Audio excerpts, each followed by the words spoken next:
지난주에는 자녀의 행복을 위한 양육 10계명이라는 제목으로 제 아내와 함께 저희 가족에게 하나님께서 허락하여 주신 그 교훈들을 10가지에 대한 가치에 대한 부분들을 함께 나누었습니다.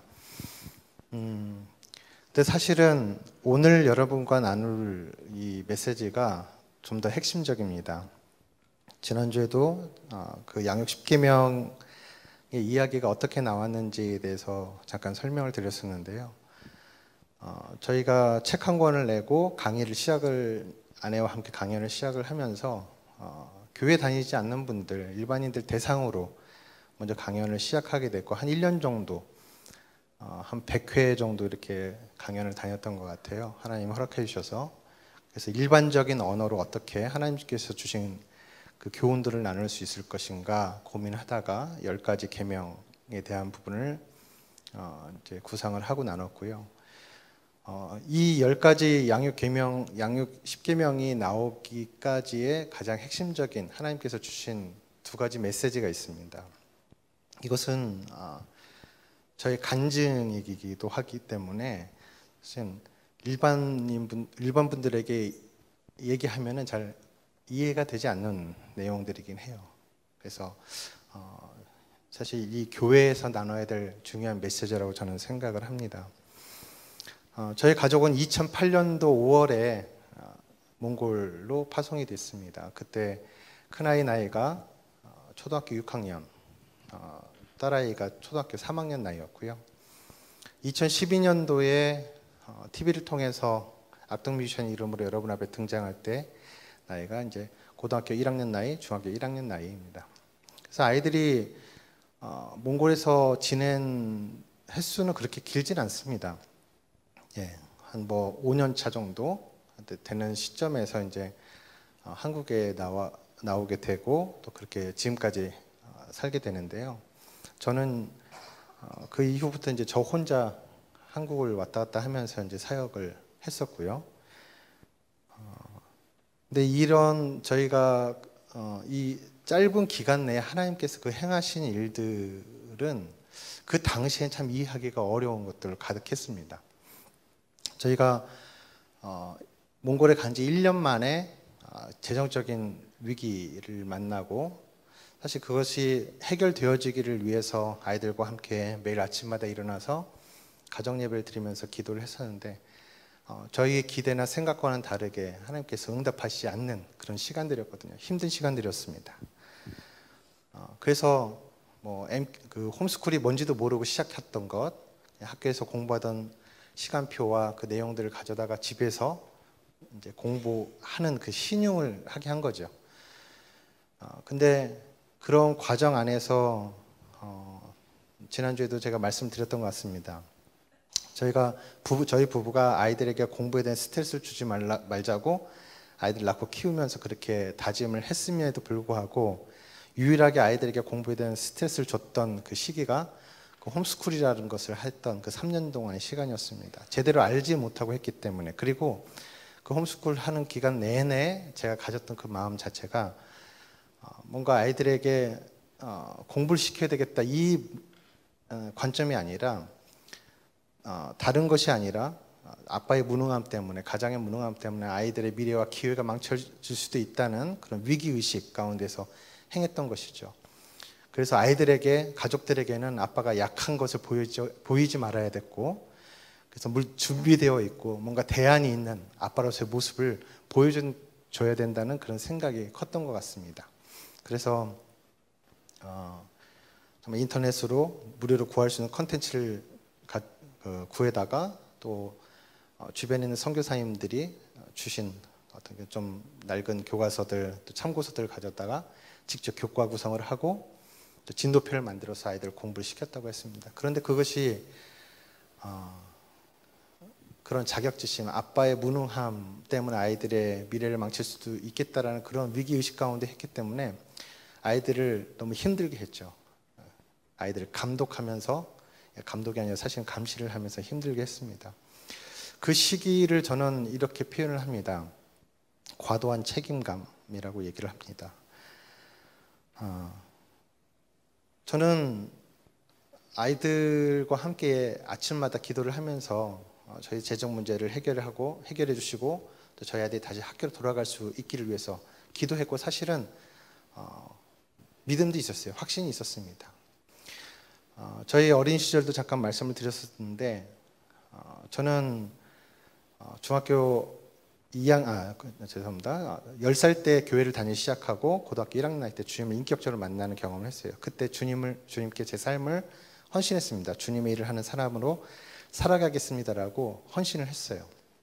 그리고 그 이후의 삶, 저희 부모님 이혼하셨던 것도 말씀드렸죠. 중학교 1학년 때. 그래서 가족들이 뿔뿔이 흩어져 살고 외롭지만 또 그 기회를 통해서 주님을 만났던 그 사춘기 10대 시절을 보내고 또 20대에 그 믿음의 열정을 가지고 열심히 교회에서 헌신하고 봉사하던 청년의 모습으로 저는 살아왔고요.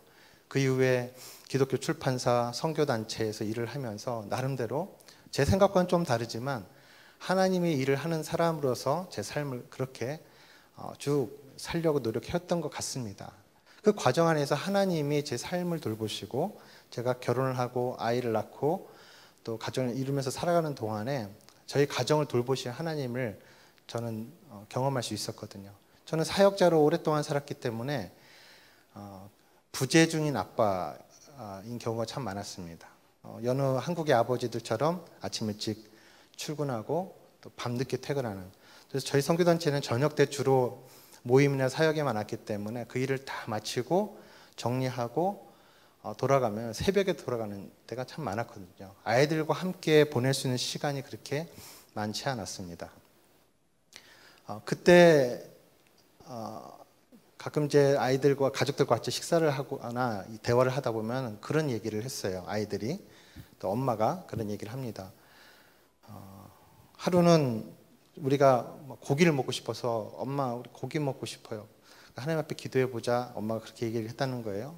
기도하는데 어떤 분을 통해서 그날 고기를 먹게 되는 거예요. 근데 예를 들어서 그런 건데 그런 경우들을 많이 경험을 한 거예요. 그래서 이 어린 아이들은 저희 아이들은 어렸을 때 이런 생각을 갖게 됩니다. 하나님께 기도하면 하나님이 들어주셔 라는 걸 자연스럽게 그렇게 배우면서 경험하면서 사실 자랐어요. 저도 가족들과 충분한 시간을 보내지는 못하지만 하나님이 이렇게 저희 아이들을 가족들을 돌보신다는 그런 이야기를 들으면서 사실 믿음의 확신을 가졌습니다. 그래서 선교지로 떠날 때에 그런 믿음이 있었어요. 저 몽골 땅에 우리가 선교사로 가더라도 저희 아이들의 필요에 대해서 하나님께서 신실하게 또 채우시고 응답하여 주실 거라는 믿음이 있었습니다. 저희가 몽골로 떠날 때 저희 부모님이 많이 반대하셨어요. 그 당시엔 저희 부모님이 교회를 다니지 않으셨습니다.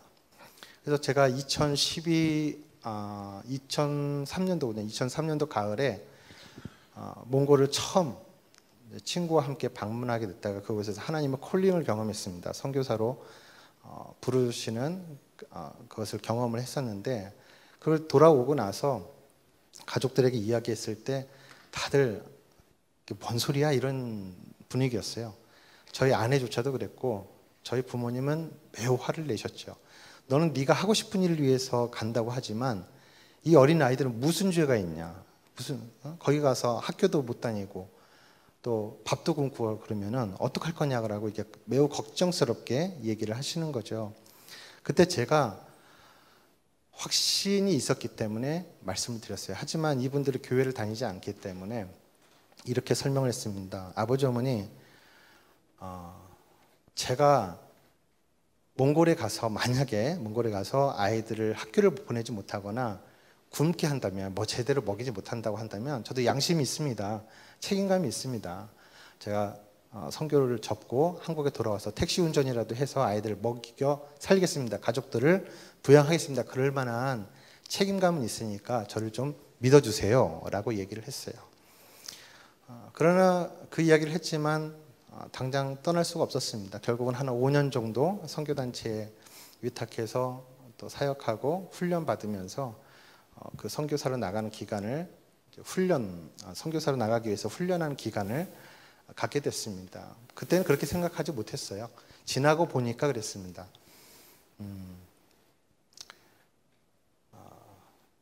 근데 저희가 몽골에 가서 1년 만에 재정적인 위기를 겪고 결국은 학교를 보내지 못하는 상황이 됐죠. 그리고 정말 가장 힘들었을 때는 지난주에 제 아내가 얘기했던 부분인데 너무 돈이 없어서 아이들 제대로 먹이지 못하는 상황까지 생겼어요. 정말 돈이 조금이라도 생기면 1kg씩 쌀을 사고 주변에서 김이나 김치나 뭐 간장이나 이런 것들 주시면 그걸로 거의 연명하는 수준의 생활을 한 3개월 정도 했던 아주 힘든 시간들도 있었습니다. 그런 시기를 겪으면서 제 마음이 참 어떻겠습니까? 그런데 저희 장모님은 믿음이 좋으신 분이었어요. 또 한국 교회에서 여전도사로 사역하시던 분이었습니다. 그래서 저희 부모님한테 이 사실을 알려서는 안 되는데 가끔씩 연락을 하잖아요. 하면은 제 아내가 기도 부탁을 하는 거죠. 사실 우리 일에 좀 기도 좀 해주세요. 이렇게 어머님께 부탁을 드렸다고 하는데 기도하는 어머님이니까 기도만 해주실 줄 알았어요. 근데 그때는 전도사나 사역자가 아니라 그냥 어머니더라고요. 그 내용을 저희 부모님에게 이야기를 해버린 거예요. 그래서 어느 날 이제 아버님한테 연락이 왔습니다. 아이들 학교를 못 다니고 있다며? 제대로 너희 굶고 다닌다며? 내가 뭐라 그랬어? 이렇게 이제 화를 내시는 거죠.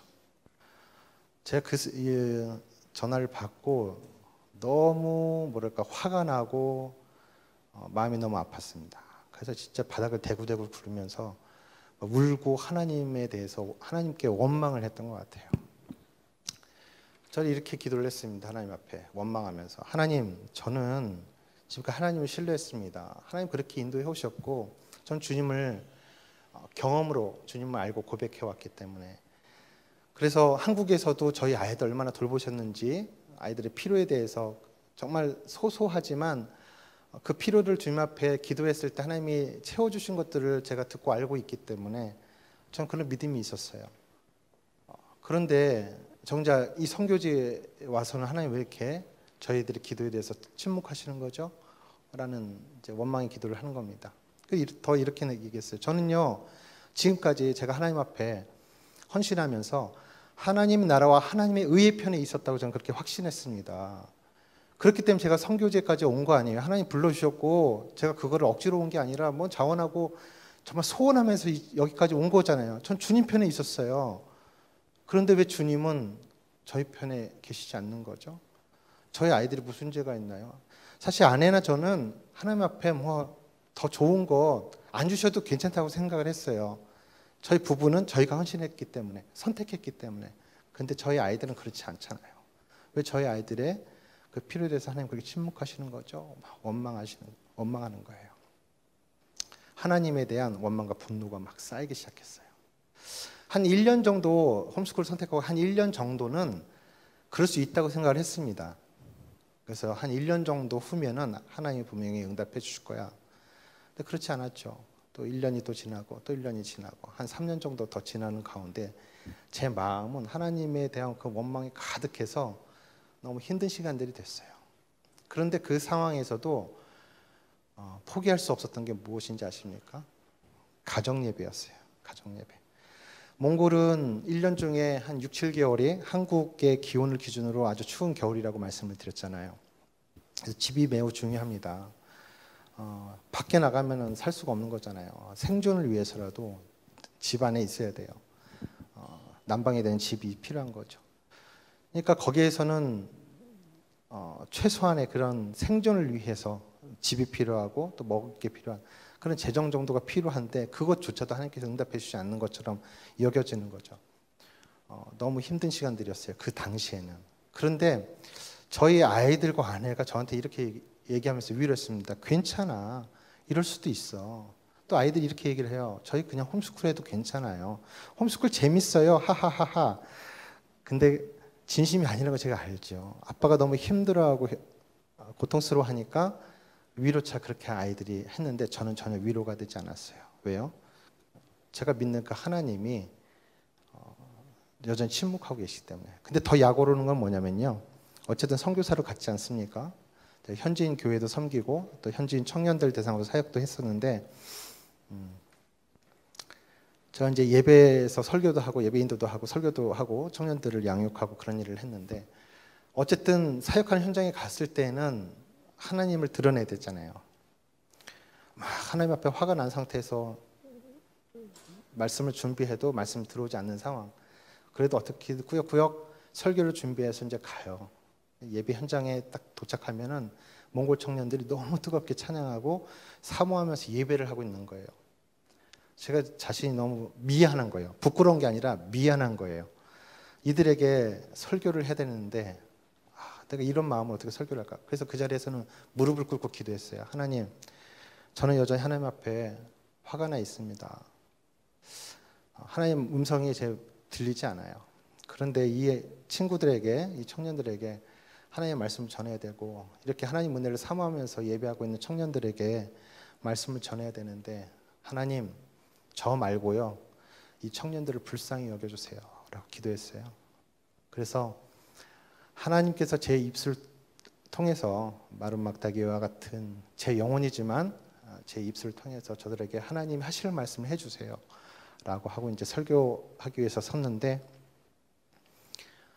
정말 하나님이 역사하셔서 제 입술을 통해서 하나님이 성령님이 직접 말씀하시는 것을 제가 경험하기 시작하는 겁니다. 제가 준비해간 성경 본문이 있고 설교가 있었어요. 그런데 그 예배할 때마다 하나님께서 저희 입술을 통해서 말씀하게 하는 것들이 저희 귀로 들어오면서 저를 놀라게 했어요. 하나님 하신다는 것, 하나님 계시다고 계시고 하나님께서 저를 통해서 말씀하신다는 것이 너무 확실하게 경험이 되셨어요. 마치 하나님이 나 여기 있다 하고 분명하게 자신을 드러내시는 것 같은 그런 상황들이었어요. 그 예배 모임 가운데 하나님 은혜를 주셨어요. 그렇게 또 1년, 2년, 3년이 지나가고 있는 겁니다. 그런데 그 가운데에서 하나님께서 제 입술을 통해서 말씀하신 것들이 제 귀에 들리면서 제 영혼에도 말씀하시는 거죠. 저에게도 말씀하세요. 근데 그 말씀을 들으니까 제 마음이 위로가 돼요. 회복이 돼요. 예배가 마치고 나면은 힘이 생겨요. 할렐루야, 감사합니다 하고 이제 집에 돌아가는데요. 집에 딱 도착하면 전혀 바뀌지 않은 상황들이 또 있는 겁니다. 여전히. 그 은혜가 금방 사라져요.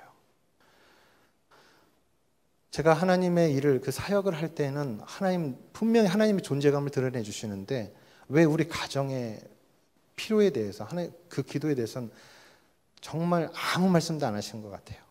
침묵하시는 거예요. 안 계시는 것 같아요. 그런 상황들을 몇 년을, 한 2, 3년을 그렇게 겪으면서 제 마음이 더 하나님에 대한 화가 있는 거예요. 그러면서 나름대로 아이들을 공부하게 해야 되고 뭔가 아빠로서의 역할을 해야 되니까 많이 노력을 했던 것 같습니다. 그러다가 이제 찬혁이의 큰아이의 사춘기를 또 그 시기에 공교롭게 맞이해서 더 힘든 상황이 됐죠. 지난주에 강의를 통해서 말씀을 드렸지만 애매하게 저의 어떤 분노나 이런 마음의 그 어려운 상황들이 찬혁이에게 많이 향했던 것 같아요. 쏟아졌던 것 같아요. 그 당시에는 정말 이 아이의 사춘기를 전혀 이해하지 못하는 아빠이기도 했습니다. 그런데 시간이 지나고 보니까 사실 하나님 앞에 이렇게 화가 나 있던 것들이 애매하게 찬혁이한테 많이 쏟아진 때가 많았던 것 같아요. 그래서 찬혁이한테 상처를 많이 줬었던 것 같고요. 그런 시기들을 이제 겪으면서 아내가 우리가 계속 이렇게 해서는 안 돼. 멈춰야 돼라고 얘기를 하는 거죠. 홈스쿨을 하는 것도 현재로서 아무 의미가 없고 계속 이것을 반복해서는 당신도 힘들지만 우리 아이들도 나도 너무 힘들어. 여기서 멈춰야 돼라고 아내가 얘기를 합니다. 제가 대안은 없었지만 그 말에 동의할 수밖에 없었어요. 제 상황을 아니까. 그래서 울란바타르의 그 외곽 지역에서 고아원을 운영하시던 선교사님 계시는데 거기에서 고아원의 그 방 한 켠을 흔쾌히 빌려주셔서 가족 수련회라는 이름으로 거기 가게 됐습니다. 거기서 함께 예배하고 또 산책도 하고 매우 추운 겨울이었어요. 12월이었으니까. 그럼에도 불구하고 몽골에서 흔치 않은 숲이 뒤에 있었거든요. 그 산책도 하고 밥도 지어 먹고 저녁 때는 같이 말씀도 묵상하고 예배하는 시간, 기도하는 시간을 갖기로 했습니다. 그런데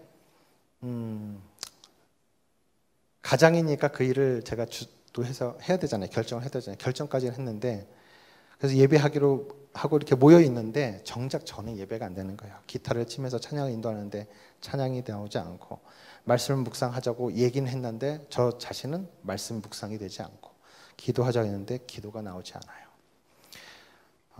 이미 한 2년 정도를 그렇게 지내왔습니다. 제가 그런 하나님 앞에 분노한 상황에서도 이 가정 예배를 포기할 수 없었던 건요. 저희가 이 몽골에 오게 된 것이 하나님의 부르심이잖아요.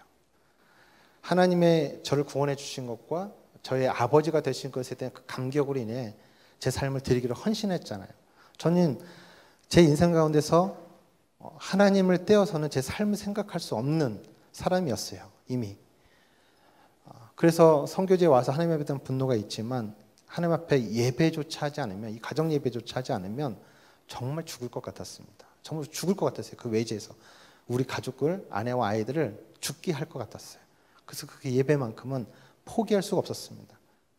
정작 저 자신은 하나님 앞에 예배할 수 없었지만 아내와 아이들을 하여금 예배하고 말씀 묵상하고 기도하게 했어야 됐어요. 정말. 그런데 그 순간마다 하나님께서 아내와 아이들을 통해서 주시는 그 묵상한 그 말씀들의 나눔을 통해서 하나님의 음성을 듣는 것 같은 그 경험들을 주셨는데 그 가족 수련회 그 첫날 밤에도 그랬습니다. 그래서 그날 밤에 제 아내를 통해서 주신 성경 본문이 하나 있습니다. 요한복음 2장에서 1절에서 11절 말씀을 보면은 가나 혼인잔치의 이야기가 나옵니다. 예수님께서 공생애를 시작하시면서 보이신 첫 기적, 물이 포도주가 변한 사건이었죠. 그 본문 말씀을 아내가 나누어 줬어요. 그리고 그 나눔의 내용은 전혀 생각이 나지 않습니다. 그런데 그 성경 본문을 아내가 읽어주는 것을 듣는 순간에 제가 번뜩이게 제 마음에 깨달아지는 한 가지가 있었어요. 그 말씀을 잠깐 살펴서 여러분에게 말씀을 드리면 그렇습니다. 가나에 이제 혼인잔치가 있었죠. 어머니 마리아와 예수님이 초대되어서 갔습니다. 뿐만 아니라 제자들도 함께 갔습니다. 그런데 그 잔치집에서 포도주가 다 떨어졌어요. 그래서 어머니 마리아가 이렇게 얘기하죠. 예수, 지금 여기 포도주가 다 떨어졌다. 이렇게 얘기를 합니다. 근데 예수님 뭐라고 얘기하십니까? 그게 나하고 무슨 상관입니까? 얘기를 하세요. 아직 나의 때가 이르지 않았습니다. 내가 사람들 앞에 아직 드러낼 때가 되지 않았다고 말씀하시는 거죠. 거절하셨어요. 그럼에도 불구하고 어머니 마리아가 그 집의 종들에게 이렇게 얘기를 합니다. 예수가 무엇을 시키든지 그대로 해라 하고 그 자리를 떠난 듯이 보여요. 예, 한번 그 말씀을 가지고 한번 상상을 해보면 그렇습니다. 그리고 결국 예수님이 말씀하시죠. 저 문 앞에 있는 항아리에 아구까지 물을 채워라 라고 얘기를 합니다. 그리고 종들이 순종을 해서 그 물을 항아리에 채웁니다. 그 두 번째 예수님의 명령이 있습니다. 이제 그 항아리에서 물을 떠다가 잔치를 주관하는 자에게 갖다 주어라. 그리고 물이 포도주가 되는 사건이 일어납니다. 그 말씀이 저희 참 잘 알고 있는 말씀인데 그 당시에 저희가 어떤 깨달음이 주어졌냐면 잔치집에 포도주가 다 떨어졌다라는 거였어요. 여러분 우리는 이렇게 믿고 있습니다. 여러분들 믿으십니까? 예수 그리스도를 여러분이 구주로 고백하는 그 순간에 하나님의 나라가 여러분 가운데 임했습니다. 믿으십니까? 우리는 그 사실을 믿습니다. 하나님 나라가 우리에게 이루어졌다는 거예요. 죽고 나서 가는 그런 내세에 있는 어떤 그런 하나님의 나라, 천국 뿐만 아니라 우리가 이 세상을 살면서 누릴 수 있는 하나님의 나라가 약속되어졌고 누릴 수 있다라고 하는 겁니다. 임했다라는 거예요, 이미. 그런데 그렇다고 한다면 우리가 날마다 이렇게 예수님을 구주로 고백하고 섬기는 그 삶에서 무엇이 이루어져야 됩니까? 제 마음 가운데, 우리 마음 가운데 하나님 나라의 잔치가 이루어져야 되는 거죠. 한 영혼이 주님 앞에 돌아올 때마다 천국에서 잔치가 벌어진다고 했어요. 우리가 주님을 인정하고 주님을 구주로 고백하는 그 고백, 주님을 신앙하는 그 고백 가운데 예수님께서는 교회를 세우시겠다고 말씀하셨어요. 하나님 나라를 세우시겠다고 말씀하셨어요. 그래서 정말 이 그리스도를 구주로 모시고 사는 우리의 삶에서 날마다 잔치가, 기쁨의 잔치가 이루어져야 하는데, 사실은 믿지 않는 사람이나 마찬가지로 우리의 삶도 여전히 고단하고 실패하고 어려움이 많다는 것은 부인할 수가 없습니다. 그것이 마치 이런 잔치집에 마땅히 기쁨으로 가득해야 될 그 잔치집에서 그 기쁨의 상징인 포도주가 다 떨어진 것 같은 우리의 영적인 상태를 보여주는 것 같았어요. 바로 저의 영적인 모습을 보여주는 것 같았습니다. 하나님을 믿는다 하고 하나님 나를 전하게, 제가 가지고 있어야 전할 수 있지 않습니까?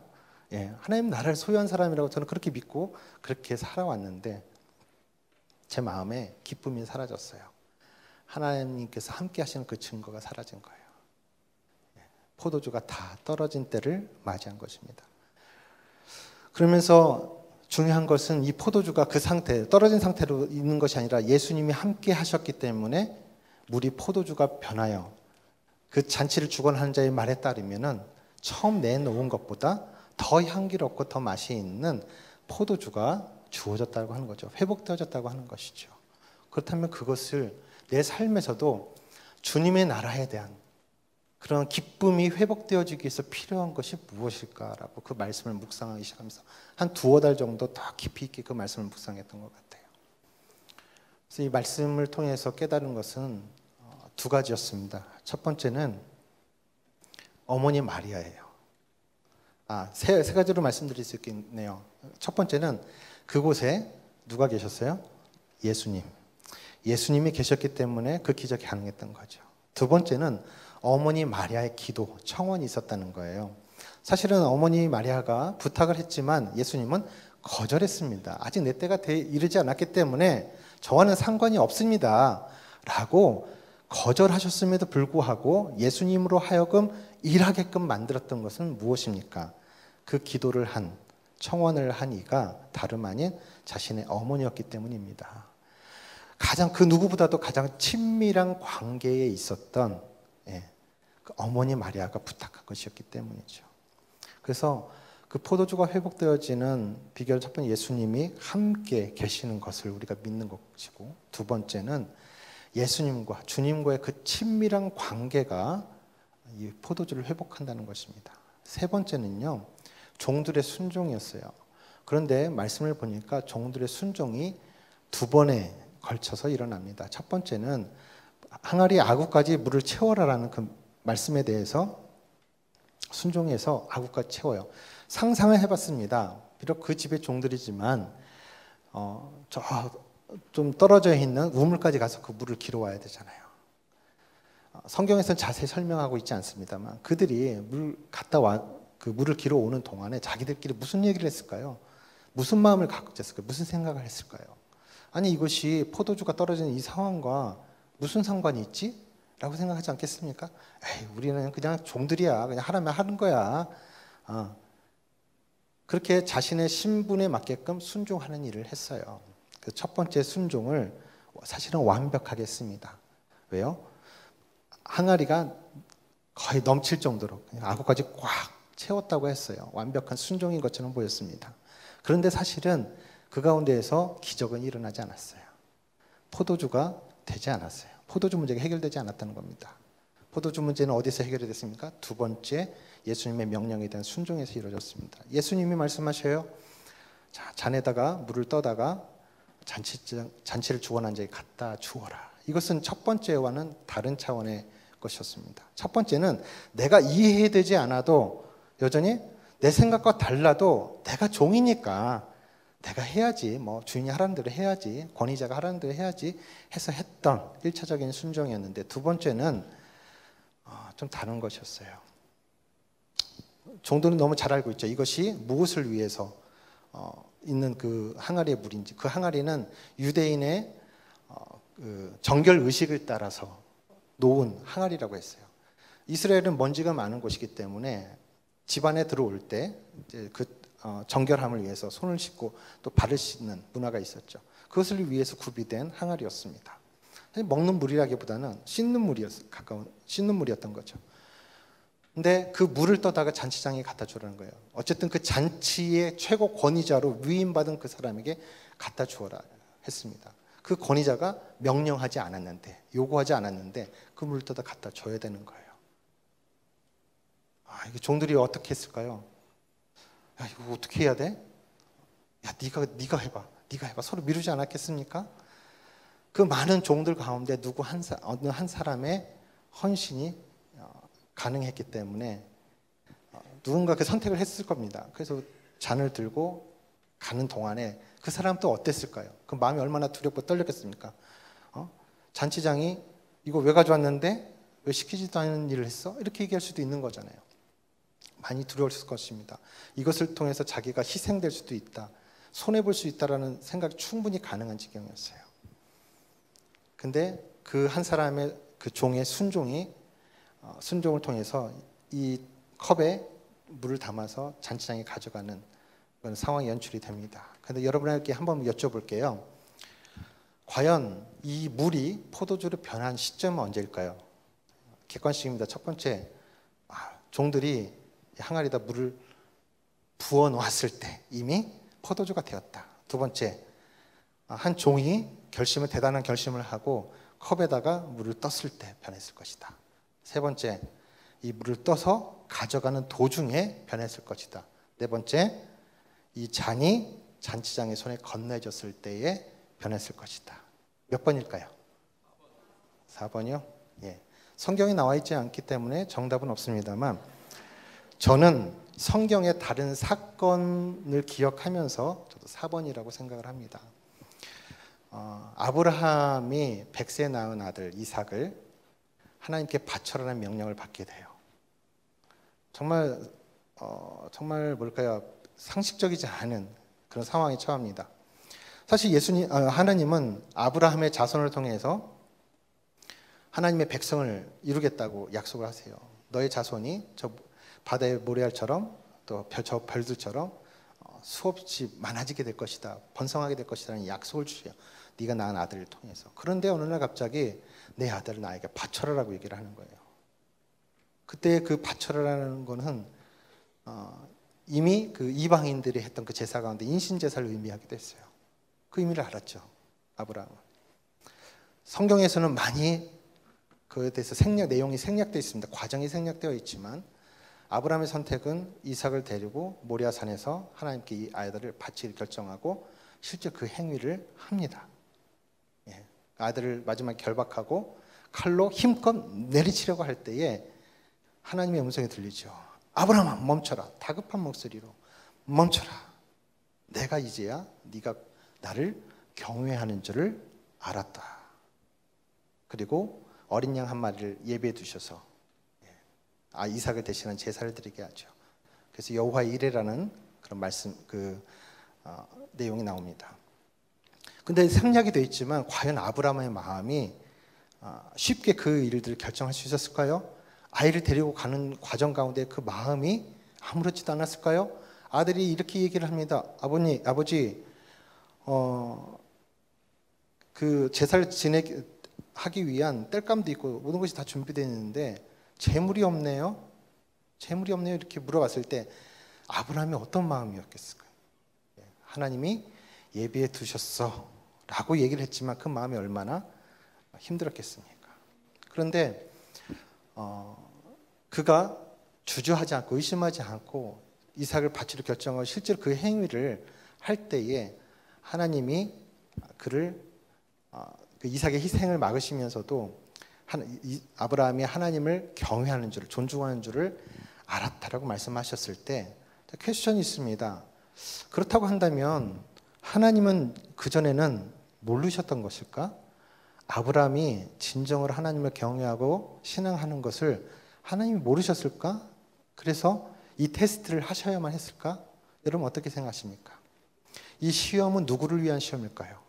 하나님 자신의 아브라함이 나를 정말로 존중하는지 경외하는지 내가 이 길을 통해서 한번 알아봐야 되겠다 해서 하나님 자신을 위해서 준비하신 테스트일까요?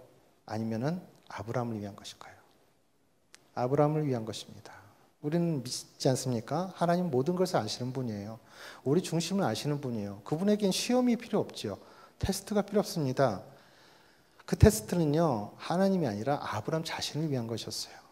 그 전에 아브라함의 삶을 보면 하나님의 약속을 믿고 본토 아비 집을 떠났지만 여전히 하나님 앞에 실수하고 하나님을 반역하고 불순종한 삶들로 점철되어 있습니다. 그런데 그가 드디어 그 마음이 그 신앙이 하나님 앞에 온전하게 경외하는 신앙으로 바뀌어져 있음을 증명하는 때가 바로 이때였다라고 하는 거예요. 히브리서 말씀에서는 이런 기록이 있죠. 아브라함이 하나님께 그 이삭을 바쳤을 때에 그가 죽더라도 다시 살리실 것을, 부활시키실 것을 그가 믿었다라는 말씀이 있습니다. 그 신앙이 이미 있었다라고 하는 것이죠. 그런데 만약 그 테스트가 없었다면 아브라함이 자신에게 그런 믿음이 있는지 알 수 있었을까요? 모르죠. 그는 그 사건을 통해서 하나님의 친구라는 아주 명예스러운 칭호를 얻기도 합니다. 이 포도주 사건도 그랬어요, 사실은. 그래서 11절에 보면은 이 사건을 통해서 제자들이 비로소 예수님을 믿었다라는 말씀이 있습니다. 이미 예수님께 콜링을 받아서 제자로 불려왔던 사람들이지만 이 사건을 통해 드디어 예수님을 믿게 됐다고 기록하고 있어요. 그 내용이 나오지 않지만 그들보다 먼저 예수님이 보여주신 그런 사건들, 그 기적들, 놀라운 일들에 대해서 먼저 경험한 사람들이 누굽니까? 종들이죠. 그 종들 또한 예수님을 증거하는 사람들이 되었을 것입니다. 어머니 마리아는 이미 알고 있었을 것이고요. 이 두 번째 헌신을 통해서, 순종을 통해서 비로소 물이 포도주로 변한 사건이 일어났다고 하는 것이 저희 마음속에 오게 됐어요. 사실은 1차적인 항아리의 아구까지 물을 채우는 그 일들은요, 웬만한 그리스도인들, 웬만한 성도들은 할 수 있는 정도인 거예요. 그리고 우리는 하나님께 순종했다라고 생각을 합니다. 그런데 우리 현실은요, 그럼에도 불구하고 하나님이 나와 함께 하시는지, 그분은 전능하시다고 하는데, 그분은 불가능을 가능케 하시는 분이라고 하는데, 죽은 자도 일으키시는 하나님이라고 하시는데 왜 내 삶에서는 그런 일들이 일어나지 않는 거야? 하나님 나라가 주어졌다고 하니까 하나님 나라는 뭐야? 잘 몰라요. 하나님이 함께 하시면 내 삶에서 일어나야 할 일이 무엇인지 잘 경험하지 못하는 상태로 우리는 그렇게 신앙생활을 하기도 합니다. 1차원적인 그런 수준의, 믿음의 수준에 우리가 머물렀을 때에 그래요. 그런데 때로는, 항상 그렇지 않습니다. 다행스럽게도 때로는 우리의 삶에 위기가 오고 이런 시험이 다가왔을 때, 그때야 비로소 하나님 앞에 내 믿음의 수준이 어느 정도인지를 증명하는 때를 만나게 된다고 하는 거예요. 그 사건을 통해서, 시험을 통해, 환난을 통해서, 테스트를 통해서 내 안에 믿음이 있었구나 라는 그때를 만나게 된다는 거예요. 그때 내 믿음이 한 단계 올라서게 되는 거예요. 그걸 통해서 내 삶의 모든 형편들 여전히 변하지 않았지만 관점이 바뀌어요. 내 마음이 바뀌어요. 제가 그랬습니다. 이 말씀을 2달 넘게 묵상을 하고 또 몇 달 동안 제가 어느 세미나를, 선교사님들 세미나에 가서 찬양 인도를 하고 또 강의를 듣는 기회도 있었고 또 다른 선교사님들, 목사님들 설교를 듣는 기회가 있었는데 그때마다 그때는 그 하나님의 말씀이 들리기 시작하는 거예요. 어느 목사님의 강의를 통해서 이런, 그러니까 하나님의 의와 나의 의가 무엇이 다른가, 그 차이점에 대해서 듣는 시간이 있었는데 제가 뭐라고 말씀드렸습니까? 저는 하나님 나라와 의 편에, 하나님 편에 섰잖아요. 그래서 제가 선교사로 헌신해서 여기까지 온 것 아닙니까? 하나님 앞에 얘기하면서 하나님 앞에 원망하는 기도를 드렸다고 했지 않습니까? 그런데 그분의 강의를 들으면서 그 목록을 쭉 얘기해 주셨어요. 근데 그 목록에서 저는 철저하게 하나님의 의 편이 아니라 사람의 의, 나의 의 편에 서 있던 것이 증명이 되고 말았어요. 예를 들어서 이런 것입니다. 제가 선교지로 오면서 이미 선교지에 오기도 전에 사역자의 삶을 살았기 때문에 하나님, 제가 하나님의 나라를 위해서 하나님의 일을 하는 사람으로 살기로 결정을 했는데 저희 가정에, 저희 아이들의 필요들에서 하나님 책임져 주시고 돌보실 것을 믿습니다. 저희 아이들을, 저희 가정을 맡겨드립니다. 이런 위탁의 기도를 숱하게 했죠. 선교지로 나올 때는 확신을 가지고 기도했습니다. 하나님, 주위의 사람들은 아이들 데리고 저렇게 험한 곳에 왜 가려 합니까? 아이들 참 불쌍합니다. 그래서 파송 예배할 때 막 이렇게 눈물을 흘리시는 분들도 많았어요. 저희 아이들 불쌍하다고. 그래서 제 마음은 기뻐하고 있었죠. 내가 드디어 소원하던 선교지 가게 됐다고. 저 마음은 기뻐하고 있었다는 거예요. 그런데 정작 선교지에서 하나님이 이렇게 해주실 거라고 믿었고 기대했던 바가 무너졌죠. 하나님 왜 나를 배신하십니까? 내 믿음에 대해서 왜 배신하십니까? 이런 기도가 나올 정도로 하나님에 대해 매우 실망한 일들이, 그 전에는 한 번도 경험하지 못했던 믿음의 위기를 만나는 그 시간들을 보내게 됐습니다. 그런데 이것이 저는 하나님의 의편에 있었다고 생각했는데 사실은 말씀을 토대로 해서 저 자신을 비춰보니까 철저하게 사람의 의편에 서 있다는 것을 발견하게 된 거예요. 사실 저는 1년만 하면 하나님께서 해결해 주시지 않을까? 더 좋은 곳으로 보상해 주시지 않을까라는 기대가 있었던 것 같아요. 근데 하나님 그렇게 하시지 않았죠. 제 아내가 간혹 그랬어요. 하나님이 우리 기도 안 들어주실 수도 있어. 하나님은 꼭 우리가 원하는 대로 응답해 주셔야 되나? 하나님은 그러시지 않아도 되는 분이야 라고 얘기를 했는데 전 그 말이 참 불편했어요. 저는 제 믿음의 확신대로 하나님께서 응답해 주셔야 하는 거였죠. 근데 그것이 사람의 의였다는 거예요. 하나님이 원하시는 것을 제가 추구하는 것이 아니라 내가 원하는 것에 하나님께서 내 편에 서주셔야 된다고 제가 사실 그렇게 고백하고 있었던 거죠. 다시 한번 하나님 저희 아이들을 맡겨드립니다. 선교지에 나가면서 그렇게 기도했음에도 불구하고 하나님께서 침묵하시니까 하나님께서 침묵하시고 그 침묵의 시간이 길어지니까 결국은 어떤 상황이 오냐면 제가 열심을 하게 돼요. 아빠로서의 책임감을 가지고 뭔가를 아이들을 위해서 뭔가를 해야 된다는 그런 위기의식과 책임감을 가지고 막 하기 시작해요. 그런데 그 말씀을 통해서 저를 조명해 주신 그 사건을 통해서 그 기회를 통해서 그것이 과도한 책임감이었다는 것을 분명히 가르쳐 주신 거예요. 여러분, 가장으로서 아빠로서 아이들에 대한 책임감을 갖는 게 잘못된 것입니까? 아니잖아요. 사실 부모의 마음이라는 거는 내 자녀를 위해서 내 모든 것, 내 목숨까지도 주는 것, 희생하는 것에 대해서 고민하지 않잖아요. 내 아이들을 위해서 모든 것을 줄 수 있잖아요. 부모의 마음은 그런 것이잖아요. 이 부모의 마음은 또 하나님이 주신 거잖아요. 그러니까 저도 나름대로 하나님이 응답해 주지 않으니까 제 나름대로 열심히 뭔가 아이들을 위해서 하려고 했던 거예요. 물론 제 마음대로 되지 않았습니다. 아이의 사춘기를 맞아서 갈등하고 또 하나님에 대한 분노가 다른 방식으로 표출되고 사실 가족들도 매우 힘들고 고통스러운 시간을 보냈습니다만 어쨌든 저는 가장으로서 아빠로서 마땅히 해야 될 그 책임감의 무게 때문에 했다고 생각을 했는데 그것은 하나님이 보실 때 과도한 책임감이라고 했던 거예요. 하나님이 하실 수 있도록 내어드려야 되는데 그 내어드리는 그거는 시간, 기회, 방법 이것들에 대해서 하나님의 것에 의존하지 않고 내 방식으로 앞서서 해버린 거죠. 그것이 하나님이 보실 때 불순종이라고 하는 거예요. 그것을 깨닫고 나서 참 제 마음이 하나님 앞에 너무 죄송스러웠습니다. 그래서 회개했습니다. 하나님 앞에. 하나님, 제가 옳은 줄 알았는데 참 어리석게도 제가 옳은 줄 알고 하나님을 원망했습니다. 하나님 죄송합니다. 제가 저의 의의 편에 서 있던 육신의 사람이었군요. 하나님 죄송합니다. 회개합니다.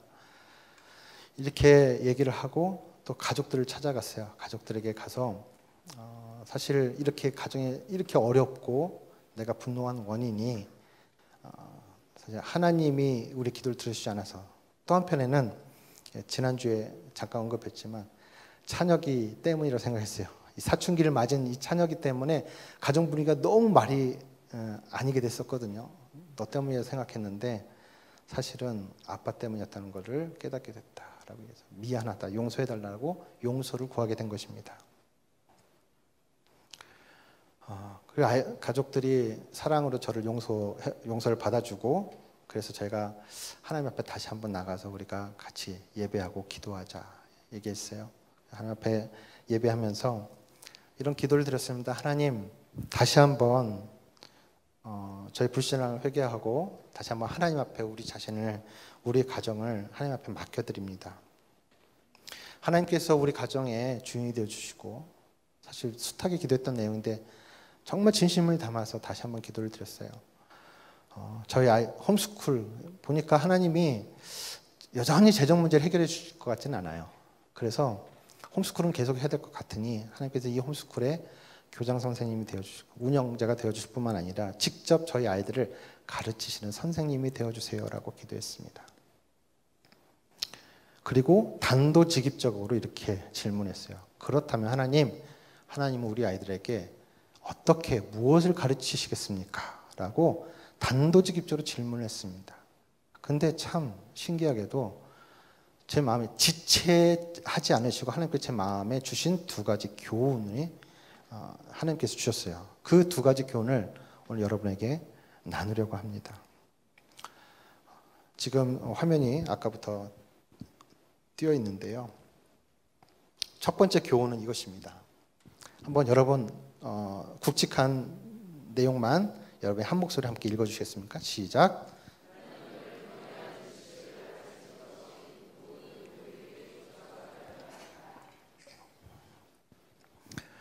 하나님이 우리의 선생님이 되어주실 때 먼저 얘기해 주신 게 있어요. 내가 가르치는 이 학교는 너희 아이들만 학생이 아니라 너희 부모된 너희 부부도 학생이다라는 마음을 분명히 주셨어요. 그러면서 이거를 주셨어요. 첫 번째, 하나님을 경외하는 지식을 가르치는 것이 모든 교육의 기초가 되어야 한다. 성경에 분명하게 얘기하고 있습니다. 특히 잠언서를 통해서 강조되고 있는 것은 하나님을 경외하는 것이 모든 지식과 지혜의 근본, 시작, 기초가 되어야 된다라고 하는 것입니다. 하나님의 관심은 우리를 창조하셨고 또한 우리를 죄 가운데서 구원하신 그분, 그리고 주님을 신앙하는 우리의 크리스천들, 우리 믿음의 사람들 가운데 여전히 함께 하시고 우리를 삶을 인도하시겠다고 약속하신 그 분은 우리에 대하여 갖고 계시는 관심, 첫 번째가 이것입니다. 하나님을 경외하는 지식을 배워야 한다는 거예요. 성경을 통해서 그렇게 많이 강조하고 있습니다. 여러분도 목사님의 설교를 통해서 이런 내용들, 하나님을 경외하는 것에 대한 내용들 참 많이 들으셨을 거예요. 그렇다고 한다면 이 경외라고 하는 것은 뭘까? 저도 선교단체에 위탁해서 제자 훈련을 받으면서 하나님을 경외하는 삶, 마음 이런 것에 대해서 많이 듣고 그것에 상당히 감동이 있어서 제 삶의 모토가 하나님을 경외하는 삶을 살아가는 거예요. 그리고 나름대로 한 10여 년 동안의 그 몽골 선교 생활을 하면서 나름대로 가진 선교의 정의는 무엇이냐면 하나님을 경외하는 삶을 타문화권에 있는 사람들, 믿지 않는 사람들에게 드러내는 것, 증명하는 것, 이것이 선교다라는 나름의 정의를 가질 정도로 이 하나님 경외함에 대한 것은 저에게 상당히 깊은 메시지입니다. 그런데 저도 배워서는 알고 있습니다. 제 삶을 그렇게 살려고 노력을 합니다만 이것을 어린 아이들에게 어떻게 가르쳐 줘야 될까요?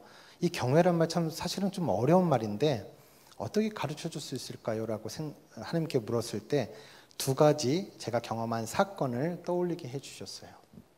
첫 번째는 저희가 부부가 결혼하고 낳은 첫 아이 찬혁이가 태어났을 때입니다. 저희 두 아이는 둘 다 제왕절개로 낳았습니다. 그래서 수술 날짜를 잡아놓고 이제 병원에 갔어요. 병원에 가고 수술실로 들어가면서 아내가 저한테 좀 부탁을 했습니다. 내가 수술 받고 오는 동안에 이 앞에 있는 그 유아복 점에 가서 뭐 좀 사와라고 부탁을 했어요. 그래서 사올게. 잠깐 갔다 오는데 한 30분도 안 걸렸던 것 같아요. 그 사이에 병실에 딱 들어가는데 뭐가 하나 딱 놓여져 있는 거예요. 이미 아이가 나와 있어요. 아내는 뒤처리하느라 아직 수술실에 있고 아이가 하나 나와 있는데 그 모습을 보면서 사실 좀 충격에 가까운 그런 감정을 느꼈던 것 같아요. 일단은 사람 같지가 않은 거예요. 생긴 게 얼굴 사이즈와 몸 사이즈가 거의 비슷해요. 예. 그리고 얼굴에 뭐 이렇게 뭐 뭐랄까요, 비늘같이 뭐 이렇게 돼 있고 눈도 못 뜨고 있고 애가 사람 같지 않은 거예요. 그럼에도 불구하고 참 얘가 내 아이라니라는 참 뭐 표현하기 좀 어려운 그런 감정들을 느꼈습니다. 하루가 지나고 이틀 지나면서 이 비늘 같은 것들이 벗겨지고 뽀얀해지면서 아이가 참 이쁜데요. 참 신기한 것은 이 아이를 보기 전까지 전혀 알지 못했던, 경험하지 못했던 감정, 부성애라고 하는 것이, 부모의 마음이라는 것이 확 쏟아지는 게 나왔어요. 쏟아지는 것을 저에게 부어지는 것 같은 그런 느낌을 받았어요. 그래서 이 아이를 참 신기하게 쳐다보고 있는데 옆에서 간호사가 이렇게 얘기를 하는 거예요. 아버님 축하드려요. 아들이네요. 한번 안아보세요. 라고 얘기를 하는 거예요. 근데 그 말을 듣는 순간 제 마음에 덜컥 두려움이 생겼습니다. 두려움이 생겼어요. 근데 참 여러분 들으시면 막 웃으실 수 있는데 두 가지 이유였습니다. 첫 번째는 제가 이 아이를 만나기 위해서 목욕제기를 하고 오죠, 집에서. 또 병원에 와서도 손도 열심히 닦고 정말 깨끗하게 했는데 이 아이를 안는 순간에 뭔가 제 몸에서 부정한 것들이 나와서 이 아이를 오염시킬 것 같은 거예요. 이 아이를 덮을 것 같은 거예요. 해칠 것 같은 거예요. 그런 마음이 하나 들었고요. 두 번째는 그럼에도 불구하고 용기를 내서 이 아이를 안다가 조심히 안아보지만 혹 실수해서 이 아이를 떨어뜨려 가지고 이 아이가 깨질 것 같은 거예요. 막 그런 두려움이 확 엄습을 했습니다. 여러분, 이 아이가 저를 해칠 것 같아서 느끼는 두려움인가요? 아니죠. 경외라고 하는 성경에서 얘기하는 그 경외의 어원을 살펴보면요, 히브리어에서도 두려움을 이야기를 합니다. 두려움. 그리고 영어에서도 fear 뭐 이렇게 얘기를 하는데 이것도 두려움을 얘기를 해요. 그런데 참 재미있게도 우리가 사용하는 이 성경, 사실은 순 우리말이 아니고 한자어이긴 하는데 경외라는 단어를 사용하는데 높일 경, 두려워할 외라는 그 한자어를 사용합니다. 근데 어떻게 보면 제가 이거 교육을 받은 걸 생각해 보면은 이 경외라는 단어가 참 그 어원의 뜻을 잘 표현하고 있었던 것 같아요. 저는 근데 이것을 따로 생각을 했습니다. 높일 경, 이걸 좀 다른 얘기하면은 하나님을 높인다, 하나님을 존중한다, 하나님을 사랑한다 이렇게 표현할 수 있겠고요. 외에는 말 그대로 하나님을 두려워한다는 거예요. 하나님을 사랑하고 존중한다는 걸 알겠는데 하나님을 두려워하는가? 그렇지. 뭐 죄인으로서 하나님을 두려워할 수밖에 없지. 그분은 우리의 구원자이시기도 하지만 유일한 심판자이시기도 하기 때문에 그분을 두려워하는 건 당연하겠지라는 생각을 오랫동안 가졌던 것 같아요. 그런데 하나님께서 새롭게 조명해 주신 이 말씀에는 우리가 물론 심판자이시기 때문에 하나님을 두려워하는 마음을 가져야 되는 것도 맞습니다만 본질적인 건 그것이 아니었던 거예요. 제가 이 아이를 처음 대면을 하고 갓난 아이를 안아야 된다는 그런 상황에서 겪었던 그 두려움과 비슷한 겁니다.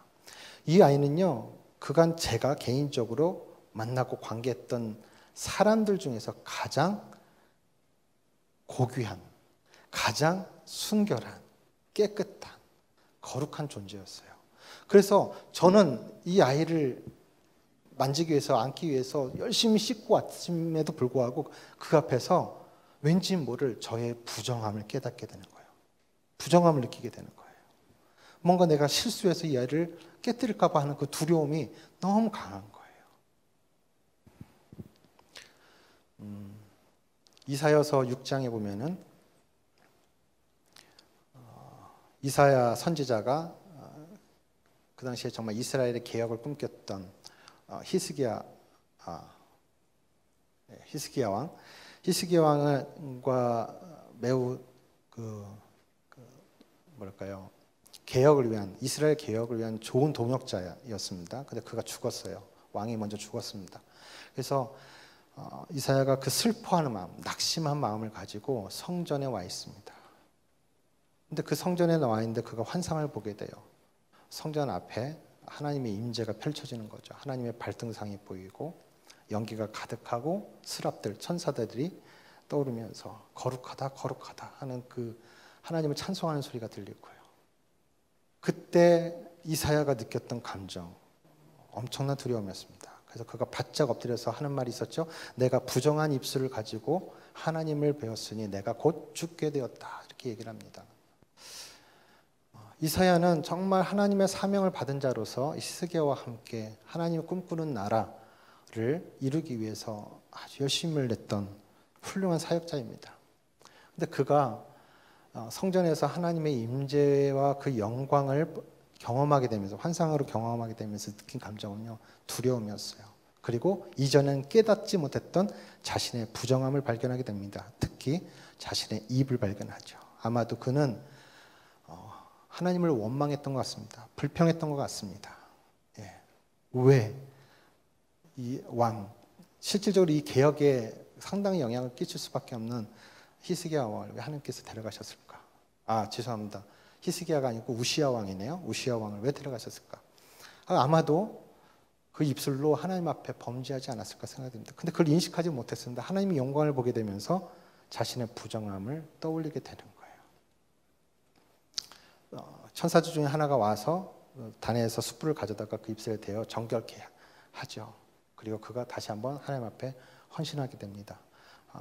아버지, 하나님, 내가 여기 있습니다. 나를 보내십시오. 헌신하게 되죠. 우리가 하나님을 대면하게 될 때 그분의 임재와 영광을 대면하게 되면 일어나는 일들이 그것입니다. 정말 흠이 없으신 완전하시고 거룩하신 그 하나님 앞에 서게 되면요, 우리의 부정함이 발각됩니다. 내 자신에게 발각되고 발견되어져요. 하나님이 지적하시거든요. 그걸 깨닫게 된다라고 하는 것입니다. 그래서 두려워하는 거예요. 제 아이가 정말 그 갓난 아기였을 때 그 순결함, 고귀함, 그 앞에서 저의 부정함을 발견했던 것처럼 우리가 하나님 앞에 설 때 우리의 연약함과 부정함을 발견하게 된다라고 하는 것입니다. 그것 때문에 우리가 하나님을 두려워하는 거예요. 우리가 지금 하나님의 사랑을 받는 존재입니다. 너무나도 하나님의 은혜와 사랑과 오래 참으심, 그분의 인애가 너무 크고 강해서 우리가 하나님을 두려워할 줄 몰라요. 하지만 우리가 하나님을 경외하게 되면요, 그분 앞에서 두려워해야 합니다. 이것이 왜 중요한지 알려드릴게요. 또 하나의 사건이 있습니다. 그것은 예수님이 십자가에서 말씀하신 내용 중에, 십자가 7원이죠.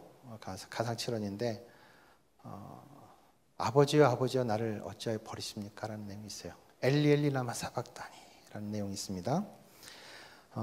어느 해 사순절 기간 동안에 주로 예수님의 그 고난의 행적을 묵상하면서 그 사순절을 보내게 마련인데, 그때도 사실 많이 접했던 말씀이지만 그런 내용들을 묵상하는 어느 때에 다른 때와는 다르게 그 말씀을 조명해 주셨어요. 왜 예수님이 십자가에서 이런 기도를 하셨을까? 아버지 아버지 왜 어찌하여 나를 버리십니까? 이런 기도를 하셨을까? 합리적으로 한번 의심을 해봤습니다. 그분은 이미 그 전날 밤에 겟세마네 동산에서 하나님 앞에 간절히 기도하셨어요. 하나님, 아버지요, 할 수 있다면 이 고난의 잔을 나에게서 그냥 지나가게 해주십시오. 3번 간절히 기도하셨다고 했습니다. 근데 이 3번이라고 하는 것은 그만큼 간절하게, 완전하게 하나님 앞에 기도했다라는 내용이죠. 성경이 묘사된 대로라면 그 흘리는 땀이 핏방울이 되어 떨어지기까지 간절히 기도하셨다고 했어요. 그럼에도 불구하고 마지막에는 하지만 나의 뜻대로 마시고 아버지의 뜻대로 해주십시오. 아버지 뜻이 이루어지길 바랍니다. 이미 그 겟세마네 기도에서 사실 예수님은 해결하셨다고 생각을 했어요. 그런데 결국은 잡히시고 고난을 당하시고 십자가에 못 박히셨을 때에 하신 말씀 가운데에 마치 원망의 기도 소리 같은 엘리 엘리 라마 사박단이라는 기도를 하세요. 왜 이런 기도를 하셨을까? 나름대로 예수님 편에서 한번 생각해 보려고 노력했습니다. 예수님이 이 땅에 하나님이시지만 인간의 육신으로 입고 오셨을 때에는 인간이 누릴 모든 감정과 어려움과 그 연약함을 다 가지고 그 사형애를 사셔야 됐다는 것이죠. 예수님도 십자가 가시면류관을 쓰시고 십자가에 못 박히시고 또 창에 옆구리에 찔리실 때에 인간이 느낄 만한 그 고통을 완벽하게 충분하게 겪으셔야 됐을 거예요. 근데 제가 그 정도가 어느 정도의 그 고통인지를 사실은 실감하지 못했는데 패션 크라이스트라고 하는 영화가 오래전에 나왔었죠. 보신 분들도 계실 거라 생각하는데 예수님의 고난에 대해서 집중해서 이렇게 조명한 그런 영화입니다. 그 영화 내용을 보면요, 너무 사실적이에요. 예수님의 맞으신 채찍이 저런 거였다고? 예수님이 십자가 달릴 때 박히시는 못이 저 정도의 크기고 저렇게 날카롭고 저 정도였다고? 눈으로 그냥 눈을 크게 뜨고 볼 수가 없었어요. 저는 그 영화를 보는 내내 오열을 했어요. 울 수밖에 없어요. 예수님 저렇게 나를 위해서 저런 고통을 당하셨다고 막 울 수밖에 없었어요. 신음이 그냥 터져 나왔어요. 저뿐이 아니었어요. 주변에서 다 그랬어요. 예수님이 당하신 그 고난의 깊이는 우리의 상상 이상이구나. 사실 그것들을 어느 정도 실감하게 해줬던 게 그 영화였던 것 같습니다. 패션 크라이스트라고 하는 영화. 그렇지, 예수님은 하나님이셨지만 또 완전한 인간의 몸을 가지시고 계셨기 때문에 그 고통에서 신음하실 수밖에 없고 그 절망하실 수밖에 없었겠지라고 생각을 했어요. 그런데 그때 하나님께서 조명해 주신, 새롭게 보여주신 것은 그런 차원이 아니었던 겁니다. 예수님은 우리의 죄를 해결해 주시기 위해서 오셨어요. 근데 우리의 죄를 위해서 죄값은 사망이다. 이 말씀을 이루시기 위해서 오신 건데 예수님이 우리를 위해서 죽으시기 위해서 오신 거예요. 근데 육신의 고통뿐만이 아니라 그분이 당하시던 죽음은 영적인 죽음도 포함했다는 겁니다. 성경에서 이야기하는 죄의 그 어원의 뜻은 뭐냐면요, 하나님과 분리된 상태를 이야기합니다. 하나님과 분리된 상태예요. 그것이 성경에서 얘기하는 죽음의 상태입니다. 그 죄의 상태는 관역에서 빗나가다, 이런 의미를 가지고 있고요. 죄의 결과, 그 사망은요, 하나님의 분리된 상태. 그래서 우리가 지금 이 시대를 살아가는 우리 현대인들 가운데서 하나님을 알지 못하고 예수님을 부인하는, 예수를 믿지 않는 사람들은 사실 영적으로 죽은 것과 같다라고 얘기하는 이유가 하나님과 분리된 상태이기 때문에 그들은 영적으로 죽었다라고 얘기를 하는 거예요. 그런데 예수님께서 우리의 죄를 완전히 해결하시기 위해서 겪으셔야 했던 죽음은 이 육신의 죽음뿐만 아니라 영적인 죽음을 포함했다는 거예요. 그런데 예수님이 어떤 분이십니까? 창세기에 보면은 예수님은 하나님의 말씀으로 등장하시는 분이에요. 세상을 하나님이 말씀으로 창조하신 때 그 말씀이 예수님이시다라고 요한복음 1장에서 증거하고 있습니다. 말씀이 육신이 되어 이 땅에 오셨으면 그가 예수님이라고 말씀하고 있어요. 성부와 성자와 성령, 이 삼일째 하나님은 한 분이시라고 우리가 그렇게 고백하고 있습니다. 영원토록 완전히 연합된 그 상태로, 영원 전부터 영원 끝까지 함께 계신 분, 그를 우리가 성삼위 하나님이라고, 성삼위일체라고 얘기를 합니다. 예수님이 공생애를 사시면서 마지막에 제자들을 위한 유언과 같은 기도를 하셨을 때도 이러한 기도를 하셨어요. 아버지여, 내가 영원 전부터 아버지와 함께 하나였던 것처럼 저들도, 제자들도 우리와 함께 하나가 되게 하여 주십시오라는 기도를 하셨어요. 그런데 그렇게 항상 하나님과 한 분이셨던, 하나이셨던 그 예수님께서 유일하게 하나님과 분리된 사건을 경험하게 되신 것이 바로 이 죽음이라고 하는 사건입니다. 그래서 예수님께서 그 십자가 위에서 아버지여, 어찌하여 나를 버리십니까? 그 전에 겟세마네 동산 할 수 있다면 이 잔을, 고난의 잔을 지나가게 해주십시오로 기도했던 것은 단순히 육체의 고통이 견딜 수가 없어서가 아니었다는 거예요. 저는 한 번도 아버지 하나님과 떨어져 본 적이 없습니다. 우리는 완전하게 하나로 존재하며 하나로 사랑하는 그 관계로 있었던 존재입니다. 저는 아버지를 떠나는 것에서 상상해보지 않았습니다. 또 그렇게 원하지 않습니다. 내가 육신은 죽을지언정, 사실 예수님께서 이 땅에 오셔서 육신을 입으신 거잖아요. 그 육신 자체가 그분의 본체가 아니에요. 하나님의 본체, 예수님이십니다. 그렇기 때문에 그분이 육신의 죽음에 대해서 두려워하신 것이 아니라 하나님 아버지와 그 성삼위일체의 그 관계 안에서 분리되어져야 하는 그것이 예수님에게 던 가장 최고의 고통이셨다고 하는 거예요. 그래서 이것 말고 다른 대안이 있다면 그것을 주십시오. 하나님과 아버지와 분리되는 것을 원치 않습니다라는 기도였다는 거죠. 그리고 십자가상에서 궁극적으로 죽음에 이르시게 될 때에 외치셨던 그 외마디는 어찌하여 나를 버리십니까? 결국은 이 선택을 아셨지만 이제 하나님과 분리되어야 되는 그 상황에서 절망, 두려움을 표현하셨다는 거예요. 이것이 경외입니다. 예수님께서 십자가상에서 보여주셨던 하나님을 경외함이라는 거 하는 거예요. 그래서 경외함의 핵심은 친밀함입니다. 하나됨, 그 하나됨 안에서의 사랑이라는 관계입니다. 앞에서 요한복음 2장 말씀을 드렸죠. 물이 포도주가 변하는 그 사건이 이루어지기까지 예수님이 계셔야 됐고 어머니 마리아의 청문, 어머니 마리아와의 관계가 있었다는 거예요. 친밀한 관계, 그 무엇보다도 가장 유대감이 있는 그 친밀한 관계가 있었기 때문에 가능했다는 겁니다. 세 번째는 뭐라고요? 종들의 완전한 순종. 두 번째 단계의 이 순종이 하나님께서 보고자 하시는, 사실 우리 안에서 증명되어야 될 믿음의 수준, 그것이 완전한 순종을 통해서 드러난다고 하는 것이죠. 예수님께서 그 십자가상에서 자신은 원치 않으셨지만 아버지의 그 구원의 계획을 완성하시기 위해서 자신을 내어놓으시고 죽기까지 내어주시고 완전한 순종의 모습을 보여주신 것이 하나님 경외함이라고 하는 것입니다.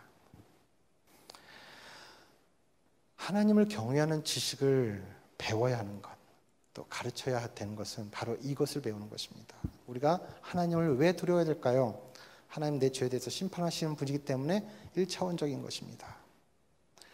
하나님의 사랑을 아는 자는 하나님을 사랑할 수 있어야 합니다. 하나님을 사랑하는 것, 주님을 사랑하는 것은 그분의 말씀을 지키는 것으로 증명이 됩니다. 나를 사랑하는 자가 나의 말을 지키는 자다. 이렇게 예수님께서 말씀하셨기 때문입니다. 그래서 하나님의 그 사랑을 알고 그 사랑 안에서 영원히 거하고 싶은 우리의 영적인 갈망들, 그리고 하나님 사랑합니다, 하나님 감사합니다, 하나님 당신을 존중합니다. 그런데 이 관계를 깨트리는 것이 있습니다. 무엇입니까? 죄가 하나님과 우리를 분리시킨다고 말씀드렸죠. 그래서 죄를 두려워하는 것입니다. 내가 죄 짓는 것을 통해서 이 하나님과 친밀해져질 관계가 멀어지고 분리되어지는 상황이 결국 내 영적인 죽음으로 다가오기 때문에 나는 이것을 두려워하는 것입니다. 하나님으로부터 멀어지는 것에 대해서 두려워하는 것입니다. 이것이 경외를 통해서 우리가 경험해야 되는 두려움이라고 하는 것입니다. 그래서 이 경과 외는요, 따로 떨어져 있는 것이 아니라 하나로 합쳐져 있는 것이더라고요. 하나님을 존중하고 하나님을 사랑하고 하나님을 두려워하는 것, 이 표현이 아니라 하나님을 사랑함으로, 그분을 존중함으로 그분을 두려워하는 것입니다. 그분과 하나가 되어야 되고 그분과 더 친밀하게 되어야 되고, 그분은 이미, 하나님은 우리를 이미 초대해 주셨어요. 예수 그리스도를 통해서 하나님의 보좌 앞으로 나아갈 담력을 얻게 하셨다는 거예요. 제사장이 필요 없어요. 휘장이 갈라졌기 때문입니다. 우리가 하나님을 아버지라 부를 수 있게 되고 예수 그리스도의 이름을 의지해서 하나님 아버지의 그 사랑의 관계 안으로, 친밀한 관계 안으로 직접 들어갈 수 있는 그 담력과 자격을 예수님을 통해서 주셨다고 하는 거예요.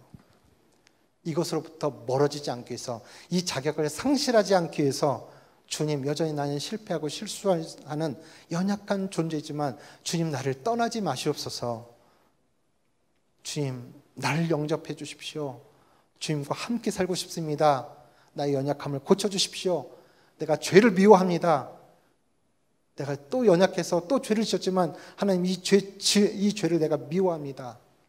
주님의 말씀으로, 주님의 사랑으로 나를 회복시켜 주십시오. 이런 간절함, 주님을 향한 사모함과 갈망을 가지고 나가는 삶, 이것이 하나님을 경외하는 삶의 과정이라고 믿습니다.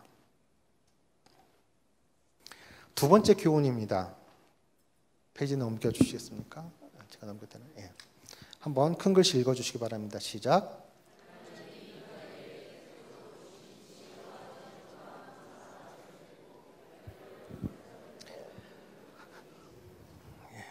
두 번째로 주신 이 교훈은요, 이것입니다. 하나님이 인간에게 태생적으로 주신 것이 있습니다. 선물로 주신 것이 있어요. 창세기에 보면 하나님께서 사람을 만드실 때 무엇을 창조하셨다고요? 무엇을 담게? 하나님의 형상. 하나님의 형상을 담도록 하나님 형상대로 사람을 지으셨다고 했어요. 다른 피조물과 가장 다른 것입니다. 이 형상을 뭐라고 표현할 수 있을까요? 다른 얘기로 많이 표현할 수 있겠지만 좀 간단하게 한번 저희 표현으로 여러분에게 말씀을 드리면, 하나님의 형상은 하나님이 가지고 계신 가치입니다. 영광이라고도 표현합니다. 하나님이 가진 가치만큼 사람을 그 가치로 만드셨다고 하는 거예요. 하나님의 그 성품을 담도록 사람을 만드셨습니다. 하나님이 가지고 계신 지혜를 닮은 존재로 만드셨어요. 하나님이 가지신 그 능력대로 사람에게 그 능력을 주셨어요. 재능을 주셨어요. 은사를 주셨어요. 저는 그 사실을 믿습니다. 하나님의 형상대로 우리를 지으셨기 때문에 저는 하나님의 자녀로서 그것을 믿습니다. 여러분도 믿으시기 바랍니다. 그런데 문제는요, 요즘에 그리스도인들은 하나님이 주신 이 선물에 대해서 관심 갖지 않는다는 거예요. 너무 획일화되어 있는 어떤 그런 교육 시스템, 교육 제도에 편승해서 믿는 사람, 믿지 않는 사람이 다 똑같이 달려갑니다. 대학을 향해서 달려가요. 좀 더 좋은 성공의 자리를 위해서 스펙을 쌓는 일도 달려갑니다. 안타깝게도 우리의 공교육 과정들, 초중고, 고등학교 과정들이 이런 시스템으로 구성이 되어 있어요. 부모가 원해도 아이들이 원해도 사실 그 외 것을 생각하기에는 여유가 너무 없을 정도입니다. 저희가 지난주 강의에서 저희가 이 강연을 하면서 악동 뮤지션의 그 재능과 창의성은 어디서 나오는 거예요? 이런 질문에 대해 두 가지를 말씀드리게 됐다고 했죠. 첫 번째가 칭찬에 관한 거였고, 두 번째가 너희가 하고 싶은 거 마음껏 해봐 이랬어요. 딴짓을 할 수 있는 기회를 줘야 된다, 이런 말씀을 드렸었죠. 근데 사실 이렇게 들었지만 학원 다니기도 바쁘고 학교 다니기도 바쁜데 이 딴짓거리 그것도 딴짓해가지고 딴짓해서 뭔가 재능 같은 것이 금방 딱 드러나면 좋겠는데, 이거는 기약되지 않은 거니까 시도하기조차도 참 힘들잖아요. 시도했다가도 쉽게 포기하기도 되죠. 이렇게 말씀드렸습니다만 사실 하나님께서 가르쳐 주신 교훈은 이거예요. 우리가 하나님 닮았기 때문에 하나님 주신 선물이 있다라고 하는 겁니다. 지혜와 재능과 은사가 있다라고 하는 거예요. 하나님은 마치 너에게 가장 좋은 것, 하나님은 우리에게 가장 좋은 것을 주기를 기뻐하시는 친절한 아버지십니다. 아멘.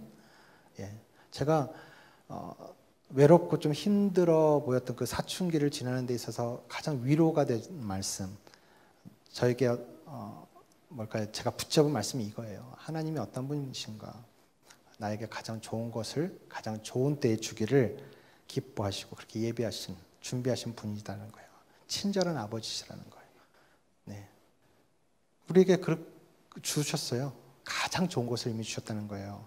선물로, 우리가 자격이 있기 때문이 아니라 선물로 주셨다는 거예요. 그런데 너희는, 우리가 하나님 앞에 기도할 때 이거 주세요, 저거 주세요, 이거 해결해 주세요 막 기도를 하는데, 우리도 하나님 앞에 가장 좋은 것 받고 싶잖아요. 그렇게 기도를 하는데 하나님 이렇게 말씀하시는 것 같았어요.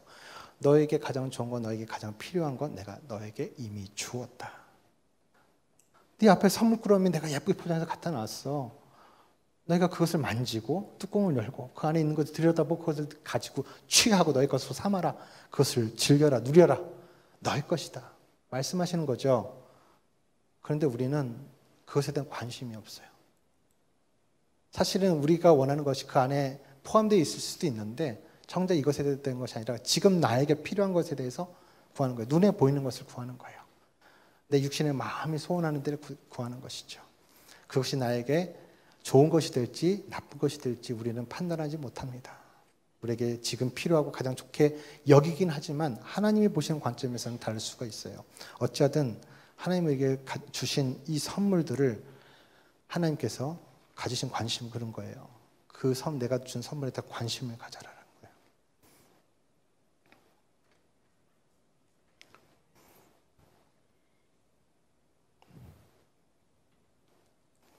이미 하나님께서 우리에게 최상의 지혜를 주셨어요.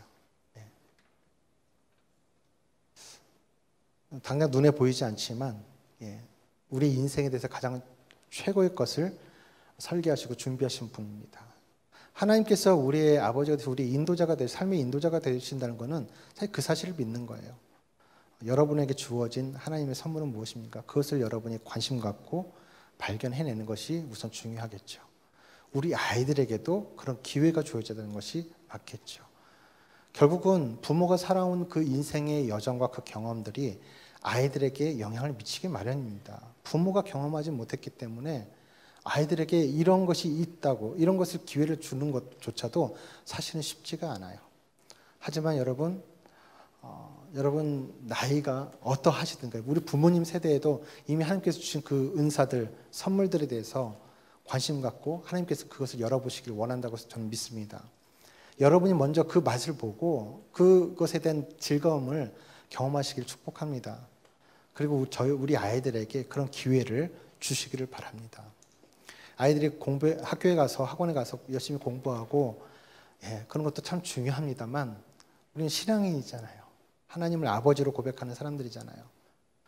그러면 그분이 주신 가장 최상의 것이 무엇인지 아이들이 관심 가질 수 있도록 기회를 주셔야 되지 않겠습니까? 사실 저희도 물론 아이들에게 공부에 대한 스트레스 주지 말자라고 했지만 몽골에서 홈스쿨하는 그 기간 동안 어쩔 수 없이 아이들에게 스트레스를 주고 압박하는 그 기간들이 있었습니다. 결국 하나님은 그 기간들을 통해서 우리의 생각대로 하려고 하는 것들이 때로는 우리를 얼마나 공경 가운데 어려움 가운데 처하게 하는지를 하나님 깨닫게 해주신 것 같았어요. 이 메시지를 주셨죠.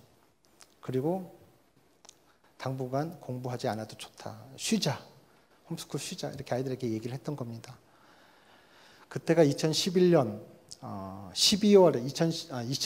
12월에 가족 수련을 했고요. 2011년에 해가 바뀌어서 그 요한복음 말씀을 묵상하기 시작하고 또 경험들 하면서 아이들에게 자유를 주었습니다.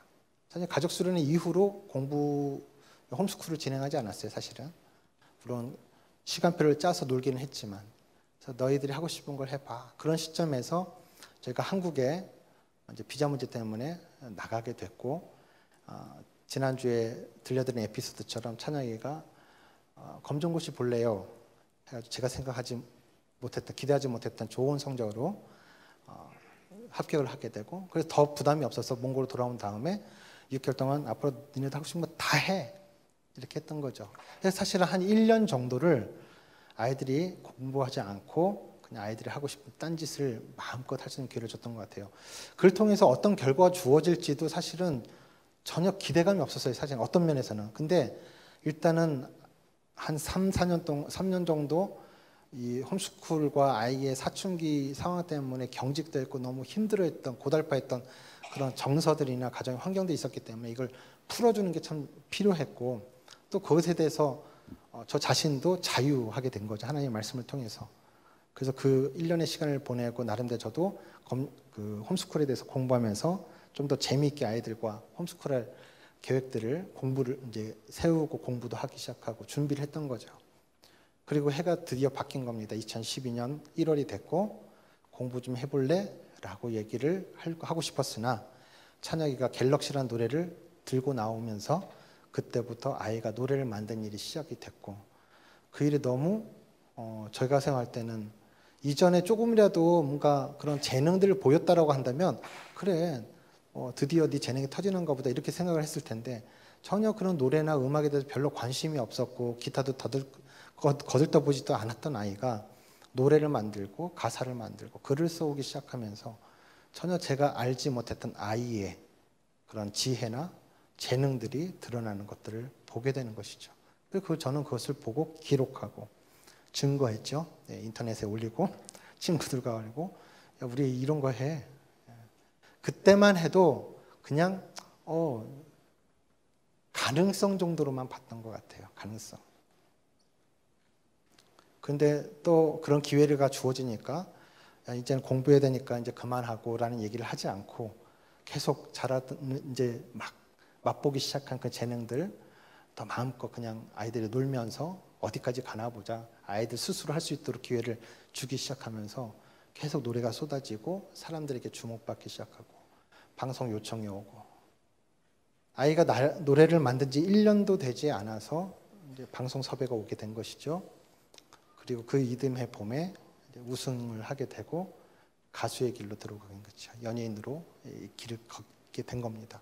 사실은 비논리적이고 비상식적이에요. 정말. 아니 한 1년 정도 그것도 교육을 받지 않고 아이들이 그냥 놀면서 노래를 만들고 그것도 수연이는 어렸을 때 그래도 노래가 목소리가 꾀꼬리 같고 노래를 좀 잘한다는 얘기도 들었어요. 그래서 본인도 뭐 대중가수 중에서는 아이유를 참 좋아하기도 했고 아빠가 선교사고 가요도 못 듣게 한동안 제가 가요 금지해가지고 가요도 못 듣게 했거든요. 그러니까 가수가 된다는 대중가수는 아빠가 찬성하지 않을 것 같고 소양과 같은 CCM 가수가 되면 좋겠다. 소양을 모델로 해서 자 CCM 가수 되겠다고 그렇게 목표를 삼던 아이입니다. 그렇다고 해서 다른 아이들보다 특별하게 노래를 잘한다고까지는 생각을 안 했어요. 그런데 그 아이가 찬혁이랑 딱 붙어서 노래를 만들면서 전혀 배우지 않았던 화음을 내기 시작하고 그러니까 두 아이의 재능이 동시에 그 음악적인 재능이 막 드러나기 시작하는 거예요. 그래서 하나님께서 숨겨두신 이 아이들에게 주신 그런 은사와 재능, 지혜가 어느 시점에서 막 분수가 터지듯이 그렇게 터지는 시점을 만나게 된 것이죠.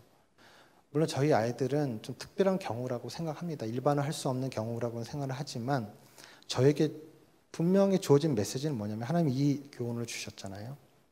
하나님이 주신 것들에 대해 관심을 가지라는 거죠. 그것에 관심 갖고 발견하고 개발하고 사용할 수 있는 그런 기회를 줘야 된다는 거죠.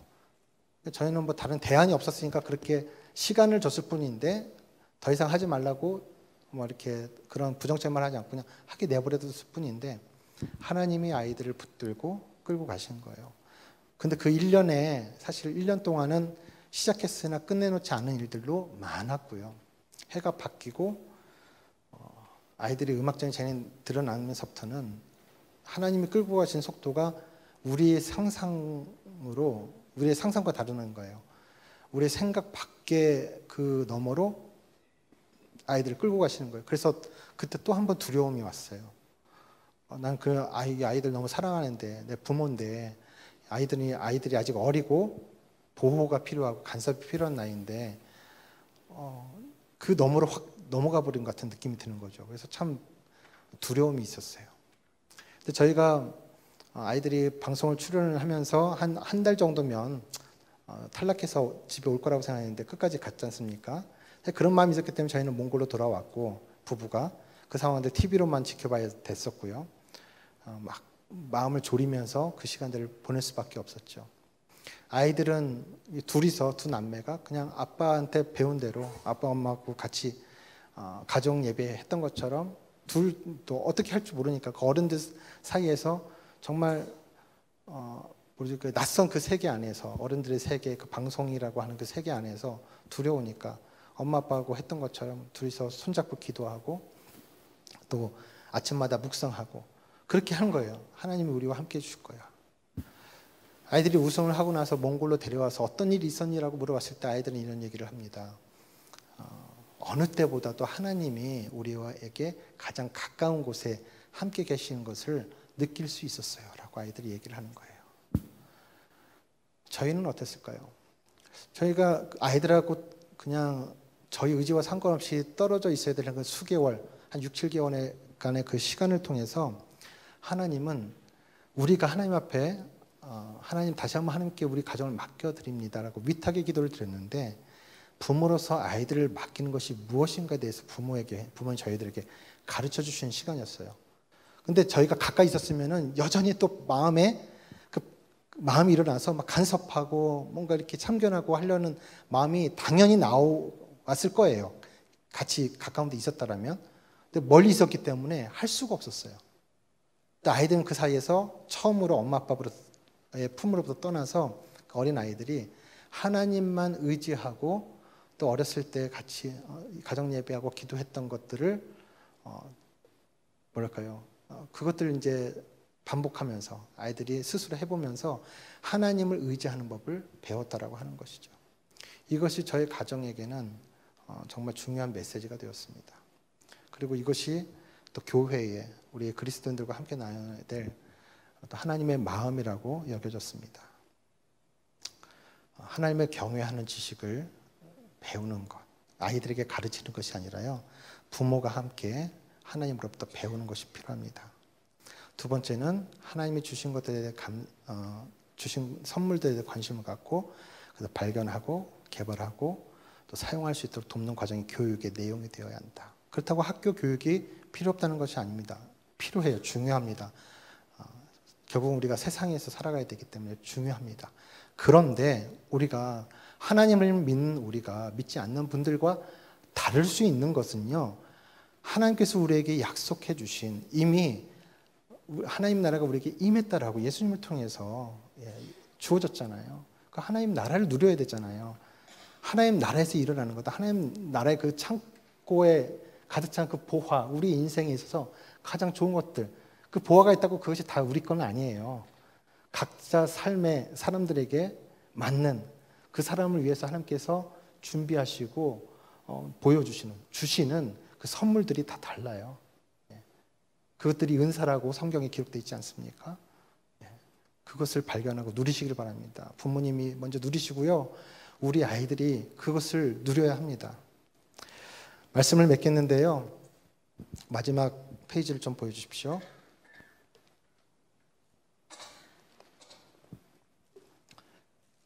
자녀들의 피난처 성경 본문은 잠언서 14장 26절입니다. 한번 이후에 개역개정본 내용을 같이 읽어보겠습니다. 시작.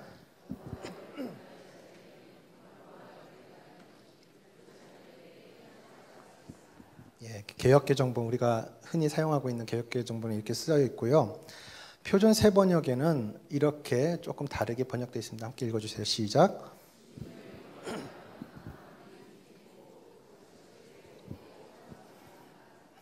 주님을 경외하면 강한 믿음이 생기고 그 자식들에게도 피난처가 생긴다. 여기에 주어가 좀 생략이 되어 있습니다. 주님을 경외하는 주체가 누구입니까? 이 문맥을 봤을 때 부모죠. 부모가 주님을 경외하면 그 자신에게, 여러분 자신에게, 부모인 여러분 자신에게 강한 믿음이 생기고 뿐만 아니라 여러분의 자녀들에게 피난처가 생긴다라고 하는 것입니다. 이 말씀은요, 결국 하나님을 경외하는 지식을 배우는 데 있어서 사용되어져야 하는 교재가 있어요. 교과서가 있어요. 누구입니까? 무엇입니까? 부모라고 하는 것입니다. 우리는 우리 아이들 일주일에 한 번씩 교회 보내서 이렇게 주일학교, 교회학교 보내고 거기서 말씀 듣고 성경학교나 이런 데 프로그램 가서 하면은 아이들이 신앙이 생기고 하나님 만나게 될 거라고 생각하죠. 물론 그렇습니다. 또 목사님의 아주 좋은 설교를 통해서 또 그걸 통해서 말씀을 받고 변화되고 은혜를 받는 경우가 있죠. 우리가 경험했던 것처럼. 그런데요, 여기 다행히 박태남 목사님 안 계시는데 우리 목사님, 존경스러운 목사님, 또 교회 프로그램들은요, 그냥 부교재일 뿐입니다. 부교재예요. 일주일에 한두 번 가서 간 그 예배를 통해서, 우리 어른들도 그렇습니다. 그 예배 모임이나 성경 프로그램을 통해서 사람이 변화될 거라고 생각하십니까? 아니에요. 그럼 나머지 시간은 내 마음대로 살면 되나요? 그래도 되나요? 아니잖아요. 결국은 하나님을 신앙하는 그 삶은요, 각각 개인의 몫입니다. 우리의 매일의 삶, 순간순간마다 하나님과 어떤 관계를 맺고 그분을 어떻게 신앙하고 섬길 것인가에 대한 숙제예요. 우리 아이들이 그렇고 우리 부모가 그렇습니다. 그런데 우리 아이들은요, 우리 아이들이 가장 익숙하게 또 자주 만나는 사람이 누굽니까? 물론 요즘은 학교에서 보내는 시간이 많기 때문에 학교 선생님이나 친구들이기도 하지만, 그래서 뭐 특히 청소년기 때는 부모보다 친구들이 더 그 삶에 영향을 주는 게 맞습니다. 그걸 고려해야 돼요. 그렇다고 그럼 그 친구들에게 우리 아이들의 인생을 맡길 수 있습니까? 아니잖아요. 그 아이들도 똑같이 여리고 배워야 되고 성장하는 과정이 있는 아이들이잖아요. 결국은 이 아이들에게 절대적인 영향을 미치는 존재는요, 부모일 수밖에 없어요. 부모가 그 일상의 삶에서, 교회가 아니라, 교회는 다 비슷해요. 아이들이 볼 때는 우리 엄마가 집사님인데, 우리 아빠가 장로님인데, 또는 선교사님인데, 목사님인데, 교회 앞에서 다른 사람들 앞에서 보이는 모습은요, 매일 비슷해요. 어느 정도는 더 훌륭하게 보이기도 하고 그렇지 않은 것처럼 보이기도 하지만, 중요한 거는 우리 아이들이 일상에서, 자기 집에서 만나는 엄마 아빠가 누구냐는 것입니다. 그들이 볼 때 엄마 아빠가 하나님과의 관계를 어떻게 맺고 있느냐는 아이들이 가장 잘한다는 겁니다. 그래서 부모가 아이들에게 하나님을 경외하는 법을 가르치는 교재, 교과서가 된다라고 말씀을 드리고 싶어요. 우리가 여기에도 우리가 더 연배가 많으신 우리 장로님 권사님들 많으십니다. 인생을 살아오면서 그래도 주님 때문에 견뎌낸 삶의 위기와 고난들이 있잖아요. 정말 울면서 철야를 하면서 새벽에 나오면서 금식하면서 하나님 앞에 매달리고 삶의 그 위기들을 극복하고, 그냥 과정들이 있지 않습니까? 근데 우리 아이들이요, 그거 다 보고 있다라고 하는 것이죠. 우리 아이들도 이제 더 성인이 돼서 자기 인생을 살아갈 때 저마다 그 삶의 고난과 위기들을 숱하게 만날 텐데, 그 과정을 어떻게 극복할 것인가 가장 먼저 떠올릴 수 있는 사람이 누굴까요? 내 부모님이죠. 내 부모님은 참 어려웠을 때 이랬지 저랬지, 하나님 앞에 매달렸지. 그렇게 살아온, 하나님을 의지하는 삶, 하나님을 존중하고 하나님께 의탁해온 그 부모의 삶을 통해서 그 아이들은 하나님을 의지하는 법을 배운다고 하는 것입니다. 하나님은 우리의 피난처가 되십니다. 여기 앉아 계신 우리 부모님들의 피난처가 되시는 걸 여러분의 삶으로 고백하실 수 있죠. 우리 아이들도 그렇게 됐으면 좋겠습니다. 근데 그것을 가르칠 수 있는 것은 우리 부모님들이라고 하는 거예요. 물론 저도 저희 부모님들이 예수님을 안 믿으셨기 때문에 지금은 교회를 다니십니다만, 저 혼자 제가 처음 교회를 다니기 시작했고, 또 저로 시작해서 주변에 있는 저희 형제들이나 부모님들도 교회를 다니시기 시작하셨어요. 근데 이게 교회를 다닌다는 것 자체만으로 충분하지 않다라고 하는 것이죠. 내 일상에서 어떻게 하나님을 경외하는 법을 내가 배울 것인가, 경험할 것인가, 그리고 그것이 아이들에게 말할 수 있는 메시지가 되어야 된다고 하는 것입니다. 때로는 엄마는, 아빠는 교회 열심히 다니고 기도도 열심히 하고 봉사도 열심히 하긴 하는데 나한테는 별로 친절하지 않은 엄마 아빠야, 이런 경우도 있어요. 근데 말씀드렸죠. 우리가 하나님의 형상을 닮았다고 하는 것은 하나님의 성품을 닮은 존재를 만들었다는 거예요. 우리가 신앙을 하면서 완전한 지점에 도달할 수가 없습니다. 성화라는 말 들어보셨죠? 우리는 인생을 살면서 더 열심히 신앙생활을 하면서 도달해야 될 지점은요, 그분을 닮아가는 거예요. 그분과 같이 될 수는 없지만 하나님이 우리에게 주신 성품이 있다니까요. 그분이 가지고 계신 속성이 있어요. 거룩함에 이루는, 그분이 가지신 친절한 성품, 그것에 우리가 닮아가는 거예요. 그분을 사랑하기 때문에. 그분과 같이 가장 가까이 있으면요, 그분을 닮을 수밖에 없어요. 사랑하는 사람들이 붙어 있으면, 내가 좋아하고 존경하는 사람 붙어 있으면요, 말이 닮아가고 표정도 닮아가잖아요. 제스처가 닮아가잖아요. 삶의 습관도 닮아가잖아요. 심지어는 부부도 닮아간다고 하잖아요. 우리가 참 좋아하는 사람, 내가 사랑하는 사람과 가까이 있으면요, 그 사랑하는 대상을 닮을 수밖에 없어요. 여러분이 하나님을 정말 사랑하신다면, 하나님은 모든 거 다 주셨잖아요. 하나님은 이미 내가 너희를 사랑한다고 이미 말뿐만 아니라 이 역사를 통해 또 여러분의 삶의 경험을 통해서 하나님이 숱하게 말씀하셨어요. 하나님 우리를 사랑하신 건 분명합니다. 중요한 건 우리가 하나님을 사랑하는 것인데 그 사랑하는 것을 통해서 우리에게 자연스럽게 드러내야 될 것들이 있는데 그것이 하나님의 지혜, 하나님의 성품, 하나님의 능력에 관한 것들이에요. 이것들을 보면서 아이들이 하나님이 어떠한 분인지 알게 되고 내가 하나님을 믿는다는 것은 하나님을 닮아가는 것이구나. 우리 부모님을 보니까 알겠더라는 거예요. 시각교제인 거죠. 그것을 통해서 우리 아이들에게 하나님이 피난처 되심을 가르쳐줄 뿐만 아니라 그렇게 경험하게 될 것이라는 겁니다.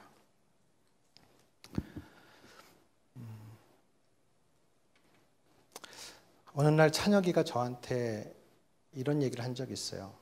여전히 삶의 문제가 해결되지 않고 아직 하나님께서 이 교훈을 주시기 전에, 제가 아직 하나님 앞에 무릎 꿇기 전에 하나님 앞에 분노해서 바닥을 뒹굴고 심지어는 성경을 아이들 앞에서 집어 던지던 부끄러운 그 시절에 어느 날 하루 찬영이가 저한테 와서 이런 얘기를 해줍니다. 아빠는 하나님 없으면 죽을 것 같아요 라는 얘기를 하더라고요. 저는 그 말을 들으면서 너무 부끄럽고요, 또 한편에서는 큰 위로가 됐습니다. 사실은 아이 앞에서 좋은 모습을 보여주는 게 아니잖아요. 아이한테 애매하게 화를 내고 있는 아빠였고 하나님 앞에 원망하면서 성경 집어던지고 있는 정말 한심한 선교사라고 와가지고 그러고 있는 아빠인데, 이 아이의 눈에는 아빠가 어떻게 보였냐면 하나님이 말씀하시지 않으니까, 하나님이 기도 들어주시지 않으니까 저렇게 힘들어하고 죽을 것처럼 고통스러워하는 아빠를 보고 있었다는 거예요. 근데 저기에서 하나님이 빠져버리면 아빠는 정말 죽을 것 같은 거죠. 아빠와 하나님은 떨어뜨릴 수가 없는 관계라는 걸 아이가 얘기를 해준 것 같았어요. 근데 그것이 아이에게 참 부끄러우면서도 큰 위로가 되더라는 겁니다. 제가 여러분보다 하나님과 더 친밀하기 때문에, 하나님을 더 잘 경외하기 때문에 이런 말씀을 드리는 건 아니라고 생각합니다. 저도 지금 제 삶을 들어보면 참 부끄러운 게 참 많고요. 그렇기 때문에 다만 저는 하나님께서 저희 삶, 제 가족을 통해 이렇게 분명히 보여주신 이 교훈들을 여러분과 나누면서 우리 삶에 여러분이 어떻게 아이들을 좀 더 잘 키울 것인가, 아이들을 어떻게 행복하게 해줄 것인가, 부모로서 어떻게 도와줄 것인가 염려하는 그 부모의 마음을 가진 여러분들에게 하나님의 생각, 하나님의 관점들을 여러분에게 전해드리고 싶습니다. 이것이 전부는 아니지만 저의 가정을 통해서 여러분들에게 전할 수 있는 조그만 메시지입니다. 우리 자녀들에게 인생의 피난처여 도움이 되신 하나님을 소개하고 가르치는, 하나님을 경외하는 부모가 되시기를 축복합니다.